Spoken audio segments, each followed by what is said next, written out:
በታሪኩ መጀመሪያ ላይ ከሺህ ዓመታት በፊት አማልክት በምድር ላይ ይኖሩ እንደነበር እንረዳለን። በዚያን ጊዜ የሰውን ልጅ በጭካኔ ይገዙና እንደ ባሪያ ይያዟቸው ነበር። ነገር ግን እነሱን የተቃወመች አንዲት እምቢተኛ አማልክት ነበረች። እርሷም የጥበብና የጦርነት አምላክ የሆነችው እቴና ወይም አቴና ናት። መላውን የሰውን ልጅ ሙሉ በሙሉ ለማጥፋት የሚያስችል በቂ ኃይል ቢኖራትም እርሷ ግን የሰውን ልጅ ለመጠበቅ መረጠች። በምድር ላይ የነበሩት ታላላቅ ተዋጊዎች በዚህ ግዙፍ ጦርነት አቴናን ተቀላቀሏት። በጋራ በመሆን በራሳቸው በከዋክብት ውስጥ የታሸገውን ምስጢራዊ ኃይል ቀሰቀሱ። ይህ ኃይል አንዴ ከተለቀቀ በኋላ በአማልክትና በአቴና ተዋጊዎች መካከል የተደረገው አስፈሪ ጦርነት ሰማያትን አወዛወዘችው። ከዘመናት ጦርነት በኋላ አማልክት በመጨረሻ ከምድር ጠፉ። ነገር ግን አቴና አንድ ቀን በሰው ልጅ ሕፃን መልክ ተወልዳ እንደምትመለስ ተደንግጎ ነበር። አንድ ምሽት አንድ የወርቅ ጋሻ ከሰማይ በከፍተኛ ፍጥነት ተወርውሮ መጣ። በውስጡም የአቴና ራሷ ዳግም መወለድ ነበረች። ሕፃኑ መሬት ከመምታቱ በፊት አንድ ደፋር ተዋጊ ወደፊት ዘሎ በክንዶቹ በሰላም ያዟት። አቴና አሁን እንደ ትንሽ ልጅ ዳግም ብትወለድም ይህም ሰው እንድትመስል ቢያደርጋትም መለኮታዊ ኃይሏ አሁንም በውስጧ በጥልቅ አለ። በቀጣዩ ትዕይንት ሲያ ከተባለ ወጣት የምድር ውስጥ የጎዳና ላይ ተፋላሚ ጋር እንገናኛለን። ወደ ውድድር ከመግባቱ በፊት የጠፋችውን እህቱን ፎቶ በትኩረት ይመለከታል እና የልጅነት ጊዜውን ያስታውሳል። በዚያን ጊዜ ሁለቱም ሁል ጊዜ አብረው ይለማመዱ ነበር። ሲያ ምንም ያህል ቢሞክርም ሁል ጊዜም በእሷ ይሸነፍ ነበር። ነገር ግን በአንድ ቀን በልምምድ ወቅት በእህቱ አንገት ላይ ካለው የአንገት ሐብል ላይ በድንገት አንድ እንግዳ ብርሃን ማብራት ጀመረ። ሲያ ባየው ነገር ደነገጠ። እህቱ ግን እንዳይነካው ፈጥና አስጠነቀቀችው። ከጥቂት ቅጽበት በኋላ ሲያን በአንድ ክፍል ውስጥ ዘጋችውና ምን ቢፈጠር እንኳን ወደ ውጭ እንዳይመጣ ለመነችው። ከዚያም የቡድኑ ምስጢራዊ ሰዎች ወደ ቤታቸው ሰብረው በመግባት እህቱን ይዘዋት ሄዱ። ወጣቱ ሲያ ግን ከተቆለፈበት ክፍል ውስጥ ሆኖ ሁሉንም ነገር እያየ ምንም ማድረግ አልቻለም ነበር። ሲያ በእነዚያ በሚያሰቃዩ ትዝታዎች ውስጥ ጠፍቶ ሳለ የባሩ ባለቤት ካሲዮስ በድንገት መጥቶ ወደ መዋጊያው ቀለበቱ ይጎትተዋል። ካሲዮስ በዚህ ጊዜ ለተመልካቾቹ እውነተኛ ትዕይንት እንዲያሳይና ተቃዋሚውን በከፍተኛ ሁኔታ እንዲጎዳው ይነግረዋል። ችግሩ ግን ሲያ ሰዎችን ለመጉዳት ፈጽሞ አይዋጋም። እሱ ብዙውን ጊዜ መከላከያ ላይ ብቻ በማተኮር ማንንም ሳይጎዳ በሆነ መንገድ ለማሸነፍ ይሞክር ነበር። ይህ ደግሞ ተመልካቾችን በፍጹም አያስደስትም። ውድድሩ ይጀመራል እና እንደ ሁል ጊዜም ሁሉ ሲያ ራሱን በመከላከል ላይ ብቻ ያተኩራል። በመጨረሻም ተቃዋሚውን ብዙም ሳይጎዳው ያሸንፈዋል። ነገር ግን ይህ ካሲዮስን የበለጠ አበሳጨው፣ በጣም አስቆጣው። ተቆጥቶት ካሲዮስ ሲያን ለመዋጋት ራሱ ወደ ቀለበቱ ዘለለ። በሁለቱ መካከል ከባድ ውጊያ ተቀሰቀሰ። ነገር ግን አሁንም ቢሆን ሲያ በቁም ነገር ለማጥቃት ፈቃደኛ አልሆነም እና ራሱን ለመጠበቅ ብቻ ይሞክራል። ያንን ማመንታትም ተጠቅሞ ካሲዮስ ሲያን ያለ ርኅራኄ ይደበድባል። ከዚያም ካሲዮስ መሬት ላይ ሊያጋጨው ወደ ላይ ከፍ አድርጎ ሲያነሳው ሲያ በድንገት አንድ እንግዳ ራእይ ያያል። እህቱንና እናቱን የምትመስል አቴናን ራሷን በቁጣ ተሞልተው ያያል። በዚያኑ ቅጽበት ከሲያ አካል ውስጥ የሚያበራ ሰማያዊ ኃይል ፈንድቶ ይወጣል። ከበስተጀርባው ግዙፍ ክንፎች ይሰራል። በስታዲየሙ ውስጥ የነበሩት ሁሉ በሙሉ በመደንገጥ በዚያ ጊዜ ሲያ በትክክል አቴናን ከረጅም ጊዜ በፊት ያዳናት ያው ተዋጊ መሆኑን እንረዳለን። ለዚህ ነው እነዚህን ምስጢራዊ ራእዮች ሲያይ የነበረው። ካሲዮስ ውጊያውን አስቀድሞ ያሸነፈ ይመስለዋል። ነገር ግን በድንገት ሲያ ወደ እግሩ ይመለሳል። በዚህ ጊዜ እውነተኛ ጥንካሬውን ይለቃል እና በፍጥነት ወደ ልብስ መቀየሪያ ክፍሉ ከመሸሹ በፊት ካሲዮስን ሙሉ በሙሉ ያጠፋዋል። በውስጥም ሲያ ለተወሰነ ጊዜ በሚስጥር ሊከታተለው ከነበረው አንድ ምስጢራዊ ሰው ጋር ይገናኛል። አሁን የሲያ ኃይል ስለነቃ ሰውየው ሲያ ከታዋቂዎቹ ተዋጊዎች አንዱ መሆኑን ይገልጽለታል። በዚህም ምክንያት አሁን ሕይወቱ አደጋ ላይ መሆኑ ይነገረዋል። ሲያ ከአለቃው ከአልማን ጋር መገናኘት እንዳለበት ይነግረዋል። ነገር ግን ሲያ ይህንን ሁሉ አያምንም እና ከክለቡ ወጥቶ ይሄዳል። በውጪ በመጨረሻ አልማን ራሱን ያገኘዋል። አልማን ሲያ እውነተኛ ተዋጊ መሆኑንና በውጊያ ወቅት ከሰውነቱ ውስጥ የፈነዳው የኮስሞ ኃይል የዚህ ማረጋገጫ መሆኑን ያብራራል። አልማን በተጨማሪም ጉራድ የምትባል አንዲት አደገኛ ሴት የራሷን ጦር ለመገንባት ጠንካራ ተዋጊዎችን ስትፈልግ እንደነበረ ይገልጽለታል። አሁን ደግሞ የሲያ ኃይል ስለነቃ በእርግጠኝነት ስለ እሱ ታውቃለች። ይህ ማለት ሲያ ኢላማ ሆኗል ማለት ነው። የጉራድ ሰዎች ቀድሞውን ካገኙት ስለሚገድሉት አልማን ሲያ ወዲያውኑ ከእሱ ጋር እንዲመጣ ያሳስበዋል። ነገር ግን ሲያ ሙሉ በሙሉ ግራ ገብቶታል እና የዚህ ሁሉ ትርጉም ምን እንደሆነ አያውቅም። ከዚህም በድንገት የጉራዳ ወታደሮች ወደ ስፍራው ሲደርሱ ሄሊኮፕተሮች ከበላይ ይታያሉ። ሌላ ሰከንድ ሳያባክኑ በከባድ ያታጠቁ ወታደሮች እያሳደዷቸው ሳለ አልማን ሲያና የአልማን ታማኝ ጠባቂ ሚሎ ለህይወታቸው መሮጥ ይጀምራሉ። በማምለጡ ወቅት ሚሎ ወደ ወታደሮቹ ይተኩሳል። ነገር ግን ጥይቶቹ ወታደሮቹን ብዙም አይነኳቸው፣ ምክንያቱም በጣም የተራራቁ የጦር ጥቃቶችን ለብሷል። ሄሊኮፕተሮቹ ከላይ ማዳናቸውን ሲቀጥሉ አልማን ከሲያ ጋር ከሚሎ እና ጋር በመሆን በጥይት በማያበሳው መኪና በፍጥነት ያመልጣሉ። በፍንዳታና በከባድ ጥቃቶች በተሞላው ረጅምና አደገኛ ማሳደድ ላይ ሶስቱ የጉራድን ኃይሎች በጭንቅ አምልጠው በመጨረሻ ወደ አንድ ጨለማ የምድር ውስጥ ዋሻ ውስጥ ይጠፋሉ። አሁን በሲያ አእምሮ ውስጥ ስፍር ቁጥር የሌላቸው ጥያቄዎች እየተመላለሱ ነበር እና ከአልማን መልስ ይፈልግ ነበር። ነገር ግን አልማን የጉራድ ወታደሮች በማንኛውም ጊዜ ሊደርሱ ስለሚችሉ ብዙ ጊዜ እንደሌላቸው ያውቅ ነበር። ስለዚህ ሲያን በሰላም ይዘውት ለመሄድ የአልማን አጋር በድንገት ኤሌክትሪክ መሳሪያ ከጀርባው መጥቶ ራሱን እንዲስት ያደርጓል። ራሱን ከሳተ በኋላ ሲያ እንደገና የልጅነት ጊዜውን ራዕይ ያያል። ልክ በልጅነታቸው እንደሚያደርጉት ሁሉ ከእህቱ ፓትሪሺያ ጋር እየተለማመደ ነው። ነገር ግን በልምምድ ወቅት ሲያ የፓትሪሺያ አንገት ሐብል በነካበት ቅጽበት አንድ እንግዳ የሚያበራ ኃይል ከውስጡ ይፈነዳል። ያ ኃይለኛ ኃይል ወዲያውኑ በጉራድ ተለየ እና በጥቂት ቅጽበታት ውስጥ ወታደሮቿ ወደ ሲያ ቤት ደረሱ። ወንድሟን ለመጠበቅ ፓትሪሺያ ሲያን በፍጥነት በቤት ውስጥ ደበቀችው። ነገር ግን ሲያ ምንም ነገር ማድረግ ከመቻሉ በፊት የጉራድ ወታደሮች ፓትሪሺያን ማርከው ይዘዋት ይሄዳሉ። እሱ ግን ምንም ማድረግ ሳይችል ይመለከታል። ሲያ በመጨረሻ ሲነቃ ራሱን በአልማን ዘመናዊ አውሮፕላን ውስጥ ያገኘዋል። አልማን ከጉራድና ከኃይሎቿ ተሸሽጎ ወደሚኖርበት ምስጢራዊ የተደበቀ ስፍራ ይወሰደዋል። እዚያም አልማን በመጨረሻ እውነቱን ያብራራል። ለሲያ የተወለደው ለአንድ ዓላማ ብቻ እንደሆነ ይነግሯል።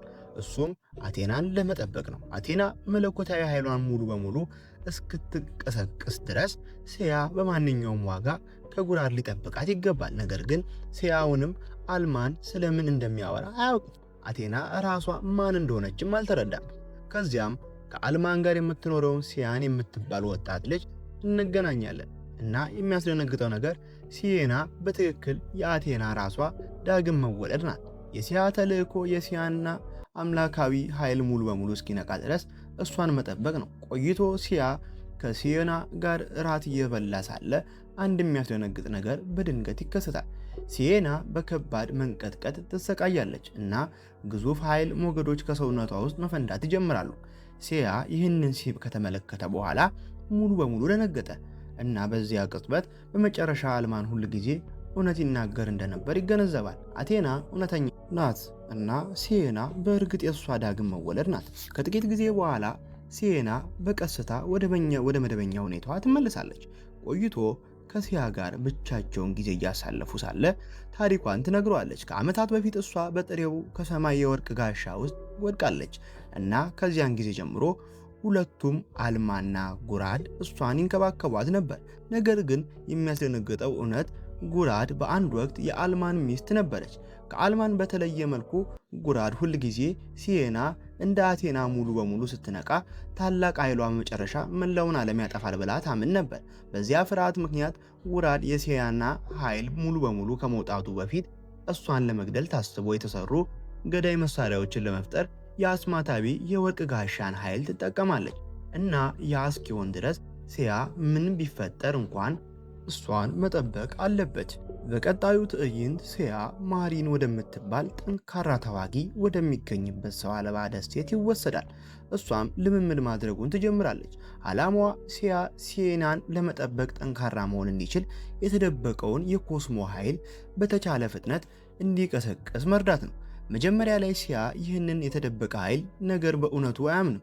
ስለዚህ ልምምዱን በቁም ነገር አይመለከተውም። ነገር ግን ማሪን የኮስሞ ኃይሉን ሙሉ በሙሉ ቀስቅሶ እውነተኛ ተዋጊ ከሆነ የጠፋችውን እህቱን ማግኘት በጣም ቀላል እንደሚሆን ስትነግረው ሁሉም ነገር ይቀየራል።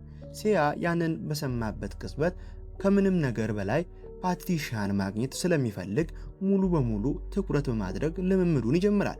ይህ በእንዲህ እንዳለ ጉራድ ከሰዎቿ ጋር ካሲዮስን ትጎበኛለች፣ ሚስጥራዊ አስማታዊ ኃይሎችን ታቀርብለታለች እና ሲያን እንዲገድለው ታዘዋለች። ምክንያቱም ሲያ አንዴ ከሞተ ሲየናን መግደል በጣም ቀላል ይሆናል እና ካሲዮስ አስቀድሞ ሲያን ስለሚጠላው ወዲያውኑ ከጉራድ ጋር ለመስራት ይስማማል። በሌላ በኩል ሲያ በማሪን መምሪያ ስር ልምምድ ይቀጥላል።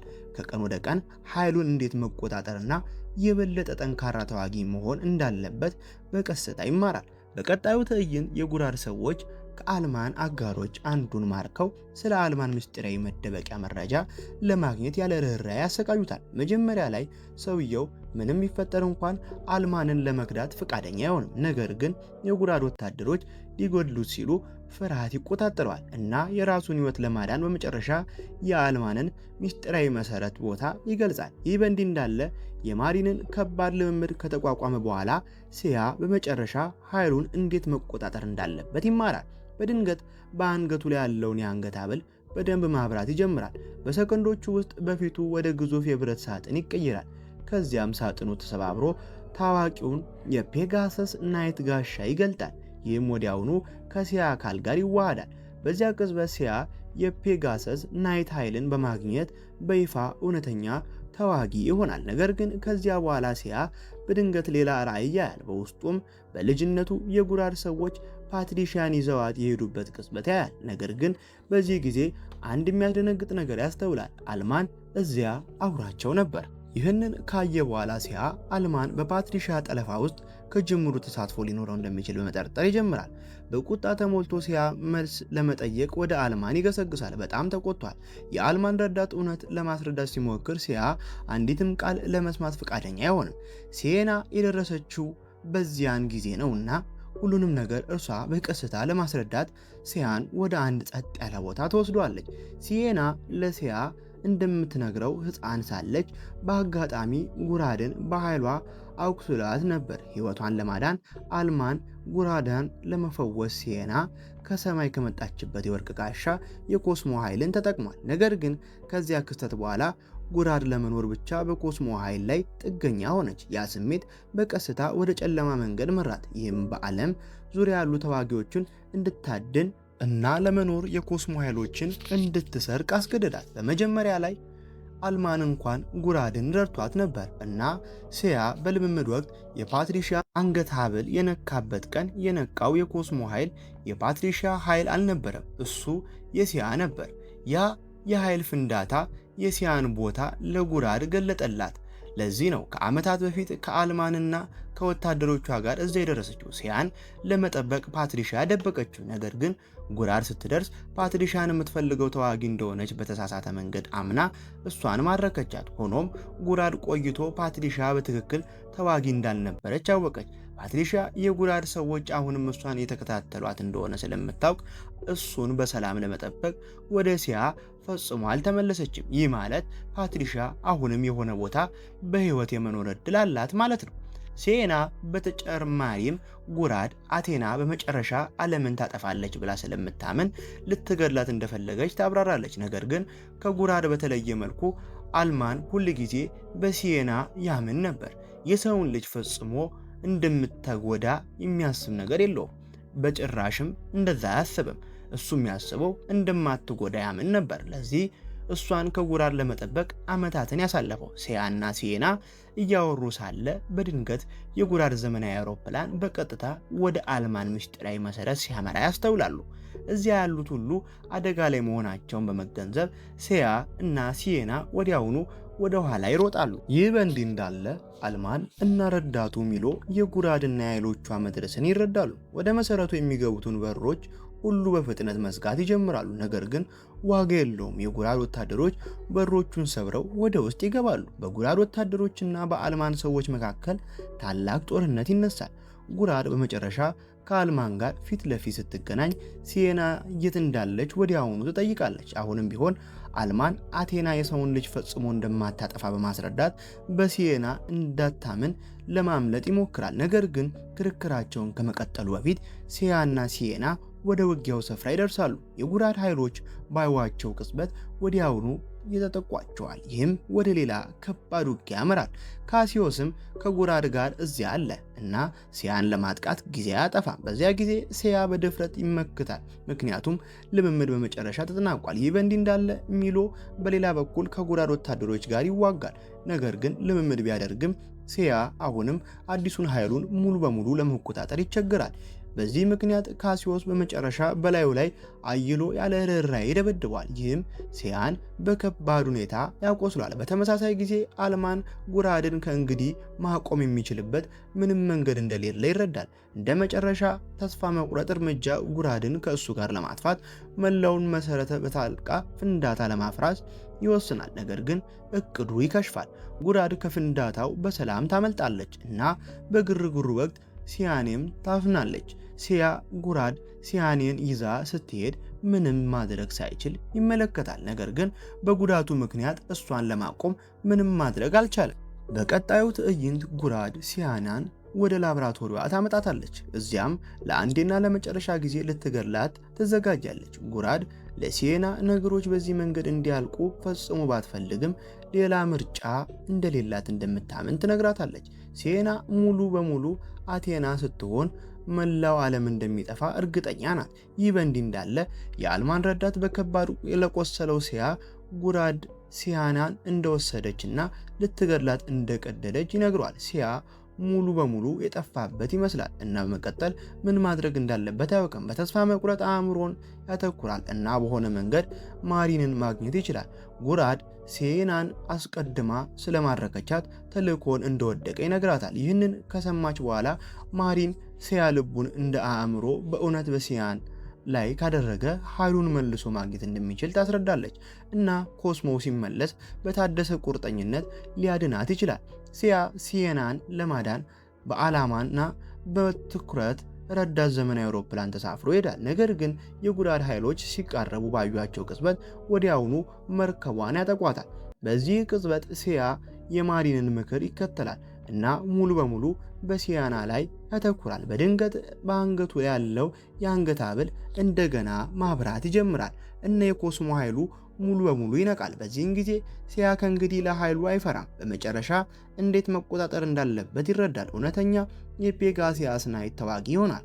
ሲያ የጉራድን ወታደሮች ሙሉ በሙሉ ያሸንፋቸዋል እና ካሲዮስ እሱን ለማቆም ሲመጣ ሲያ በአንድ አስደናቂ ምት ያሸንፏል።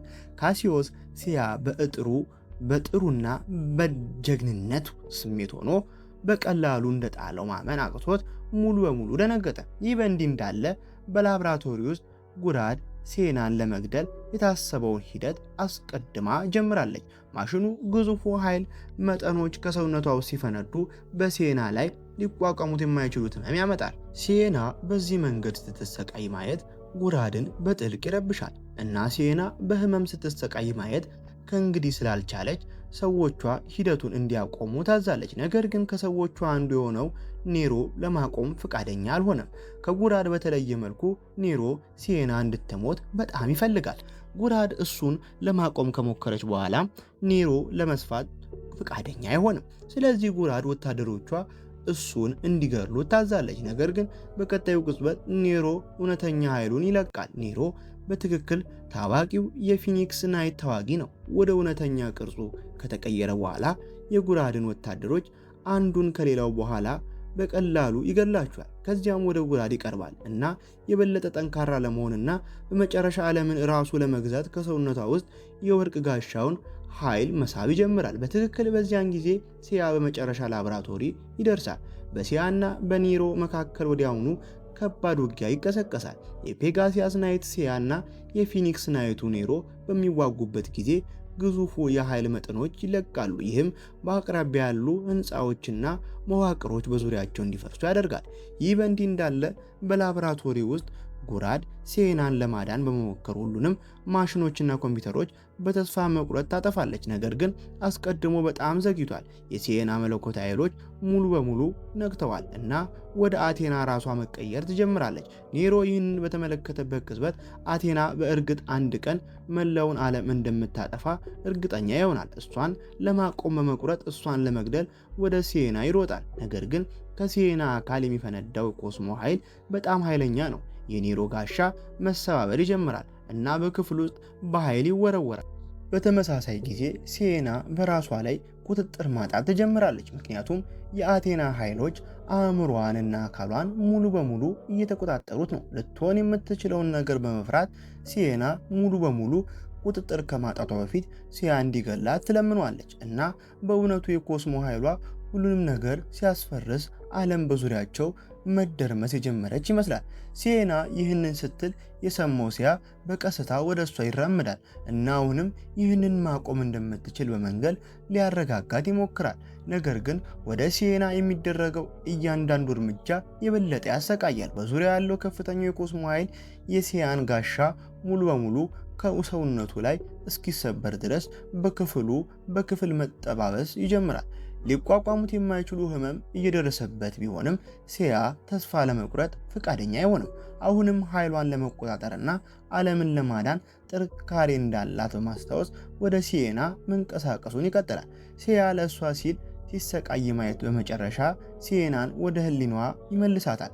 በጥቂቱ በአቴና ኃይል ላይ ቁጥጥር ታገኛለች እና በድንገት ሁሉንም ነገር እንደገና ጸጥ ይላል። ጥፋቱ ይቆማል እና ዓለም በመጨረሻ ትድናለች። ከዚህ በኋላ ሲየና አሁን በከባድ ወደ ቆሰለችው ጉራድ ትራመዳለች። ሲየና በአጠገቧ ቆማ ስታይ ጉራድ ላደረገቻቸው አስከፊ ነገሮች ሁሉ ይቅርታ ትጠይቃለች። እሷን ከመጥላት ይልቅ ሲየና ጉራድን ሙሉ በሙሉ ለመፈወስ ኃይሏን ትጠቀማለች እና ከዓመታት በኋላ ለመጀመሪያ ጊዜ በመካከላቸው በመጨረሻ ሰላም ይሆናል። ሲየና እናቷን ከጎኗ በመመለሷ በእውነት ደስተኛ ናት። ይህ በእንዲህ እንዳለ ከውጊያው የተረፉት ኒሮ እና ሚሎ አካባቢውን በጸጥታ ይለቃሉ። በመጨረሻው ትዕይንት ሲያና ሲየና አብረው በሰላም ተቀምጠው እናያለን። ሲየና ለሲያ ሌሎች አማልክት የአቴናን መነቃት ሳይረዱ እንደማይቀሩና በቅርቡ ወደ ምድር ሊመጡ ስለሚችሉ አሁን የቀሩትን የዞዲያክ ተዋጊዎች መፈለግ እንዳለባቸው ተነግረዋለች እና በዚህም ፊልሙ ወደ ፍጻሜ ይመጣል። ሲያ ዓለምን ያጽደናት ሁሉም ነገር እየፈራረሰ በነበረበት ጊዜ እንኳን ከፍርሃት ይልቅ ተስፋን ስለመረጠ ነው። በዚህም ጉዞ ከተደሰቱ ይህንን ቪዲዮ ለጓደኞቹ ያካፍሉ፣ ምክንያቱም አንዳንድ ታሪኮች ሊላመዱ ይገባቸዋልና። ላይክ፣ ሼር፣ ሰብስክራይብ እያደረጋችሁ ትዕይንት ሪካፕን መደገፋችሁን አትርሱ። ቀጣይ የምንሰራውን ፊልም ኮሜንት ላይ ማሳወቃችሁም ከወዲህ እንዳይረሳ። ትዕይንት ሪካፖች ነበርን።